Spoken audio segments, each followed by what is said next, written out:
नाज़रीन अस्सलाम वालेकुम, आपकी खिदमत में एक नई वीडियो के साथ आपका मेज़बान हाज़िर है। नाज़रीन, कल तक एक प्लेट में खाने वाले आज एक दूसरे के पोल खोलने लगे। नाज़रीन, आज तारक बशीर चीमा ने मुस्लिम लीग नवाज के कैद मियां नवाज शरीफ और इस वक्त के प्राइम मिनिस्टर शहबाज शरीफ की बरे ईवान में धज्जियां उड़ा दी।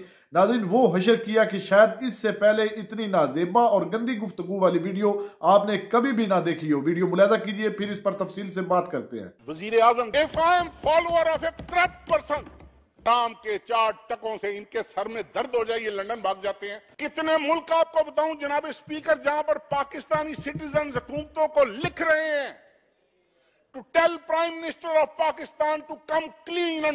ये कैसी हुकूमत है जनाब स्पीकर? यहां पर एक अडियाला जेल में कैदी बैठा हुआ है।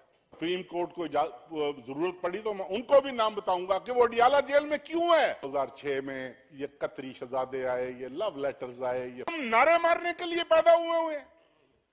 क्या हमारी जिंदगी का मकसद यही था कि हम नारे मारकर स्टेजें पैदा करने से कहें घुसे मस्जिद में, उठाएं कुरान पाक पर हल्फ? क्या ये पनामा का केस सच्चा है कि झूठा है? आज से 10 साल पहले नवाज शरीफ के हालात क्या थे? ये जो भी मामलात इस ईवान में चल रहे हैं, मैं समझता हूं कि हमारे वो तमाम साथी जो नून लीग का हिस्सा हैं, ये उनके लिए भी सोचने का मुकाम है कि मुल्क का लीडर ऑफ द हाउस वजीर आजम जब इस ईवान में तशरीफ लाता है, वहां पर जो इन्होंने जुल्म की दास्तान सुनाई कौम को कि हमारे साथ ये हुआ, हमारे खानदान के साथ ये हुआ, फलां टाइम ये हुआ, जुल्फकार अली भुट्टो के वक्त ये हुआ, उसके बाद ये हुआ, ये बिल्कुल अपने कपड़े झाड़ कर मुल्क से बाहर तशरीफ ले जाते हैं।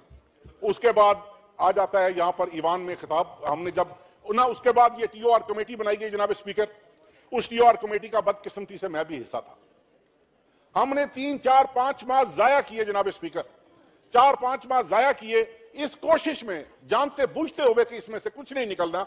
इसके बावजूद हमने 4-5 माह जाया किए कि शायद इस मुल्क की बेहतरी के लिए, हालात की बेहतरी के लिए हुकूमत संजीदगी से सोचेगी और कुछ संजीदा लाएअमल इख्तियार करेगी, लेकिन उल्टा मजाक उड़ाते रहे। जाकर टेलीविजन के ऊपर नीचे मीडिया टॉक्स में मजाक उड़ता रहा। कितनी बदकिस्मती की बात है जनाब स्पीकर, इनसे बात पूछी जाए, आगे से हमें गालियां खाने को मिलती हैं। इनसे कोई सवाल पूछा जाए, ये मारने को दौड़ते हैं। किधर जाएं, किधर जाएं जनाब स्पीकर, मुझे बताएं। भूल जाएं अगर पार्लियामेंटेरियंस का ये हाल है, अगर एमएनएस का ये हाल है कि वो सवाल पूछे तो मार खाएं, अगर कोई आम पाकिस्तानी भूला बसरा किसी दिन इनसे पूछ बैठेगा, उसका क्या हाल होगा? क्या हाल होगा उसका? इस मुल्क का, इसमें किसी को तरस नहीं आता कि इस करप्शन पे कभी कभी इस पे क्वेश्चन मार्क नहीं लगना। मैं जितना इस ईवान में मोअज़्ज़ज़ अरकान बैठे हुए हैं, कौन किसको नहीं जानता? ये जितने लोग भावलपुर के यहां बैठे हुए हैं, क्या मुझे नहीं जानते? क्या मैं उनको नहीं जानता? क्या आज से 10 साल पहले इनका लाइफस्टाइल क्या था, आज से 20 साल पहले क्या है, आज से 10 साल पहले नवाज शरीफ के हालात क्या थे, 20 साल पहले क्या थे? आज कोई है, कोई आदमी नून लीग में से, हमारे बहन भाइयों में से किसी में ये जुर्रत नहीं, किसी में ये जुर्रत नहीं। मैं चैलेंज करके आपको कह रहा हूं जनाब स्पीकर, मैं इधर 2, 4, 5 मोतबरीन के नाम लेता हूं, इनसे कहें घुसे मस्जिद में, उठाएं कुरान पाक पर हल्फ? क्या ये पनामा का केस सच्चा है कि झूठा है? इनको पता लगे, इनको पता लगे कि रातों रात अरबोंपति करोड़पति वो ख्वाजा आसिफ साहब तशरीफ ले आए। हाँ, ये हम जरूर चाहते हैं कि एहतसाब शुरू वजीर आजम से हो, लेकिन अगर आपको इस पे एतराज है, साइमल्टेनियसली आप नवाज शरीफ से एहतसाब शुरू करें, इमरान खान का साथ करें, सिराजुल हक का साथ करें, चौधरी शुजात हुसैन का साथ करें, और जो करप्ट हैं जनाब स्पीकर, हम नारे मारने के लिए पैदा हुए हैं? क्या हमारी जिंदगी का मकसद यही था कि हम नारे मारकर स्टेजें पैदा करने? If I am follower of a corrupt person, if I been following a corrupt person, at least there must be a day when I must come to know कि हाँ भाई ये करप्ट था कि सही था।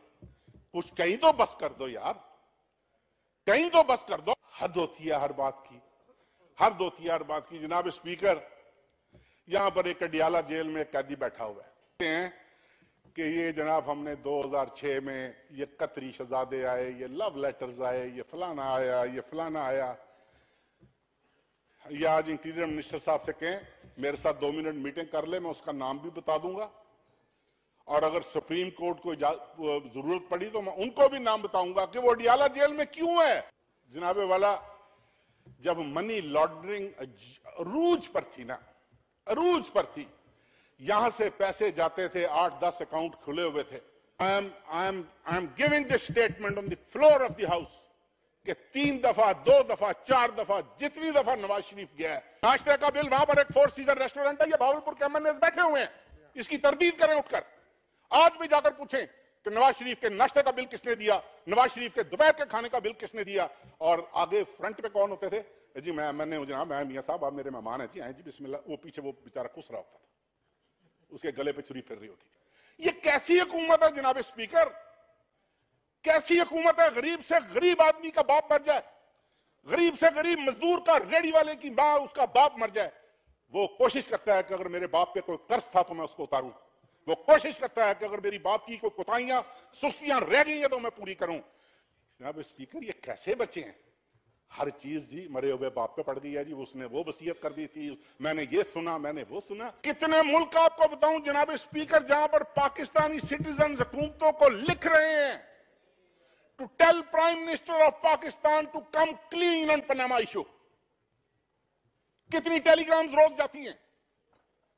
आप यूनाइटेड स्टेट्स से चेक करें, आप इंग्लैंड से चेक करें, आप पूरे यूरोप से चेक करें कि how many telegrams, how many letters are being written to the respective governments to tell Pakistan till the time he gets a clean chit from the Supreme Court he is not welcome in those countries।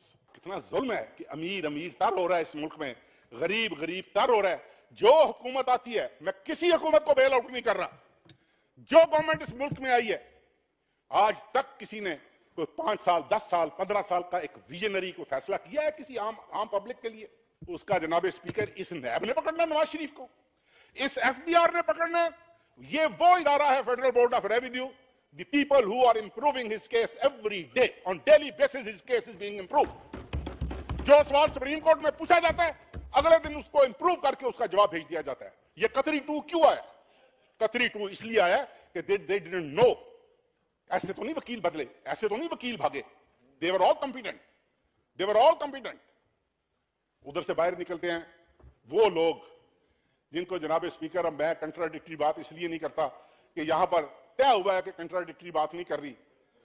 वो लोग जनाब speaker बाहर खड़े होकर कहते हैं ifs and buts वाला फैसला हम नहीं मानेंगे। शाम के 4 टकों से इनके सर में दर्द हो जाए, ये लंदन भाग जाते हैं। बच्चा को घर का जी को बीमार हो, ये बाहर भाग जाए। इनका टेम्परेचर चेक करने वाला इस मुल्क में कोई नहीं, और ये बने हुए हैं गरीबों के मोहसिन।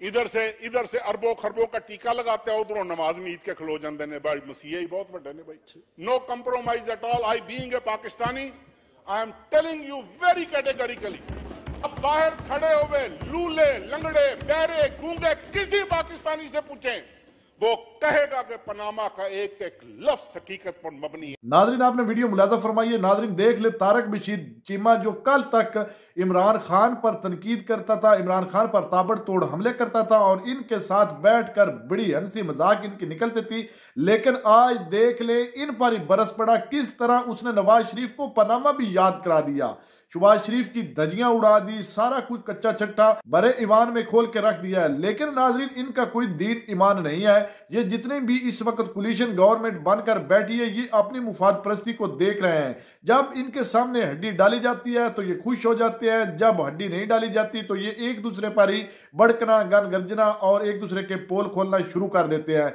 जिस तरह नाजरीन आज तारक बशीर चीमा ने किया है, बातें तो वो बिल्कुल उसने हकीकत की है, लेकिन इनका कोई पता नहीं कि फिर इनका रिवर्स गेयर लग जाए। नाज़रीन, आपने ये वीडियो मुलाजा फरमाई। इस वीडियो के बारे में आपकी क्या राय है? कमेंट सेक्शन में कीमती राय दीजिए और अगली वीडियो तक अपने मेजबान को दीजिए इजाजत। अल्लाह हाफिज।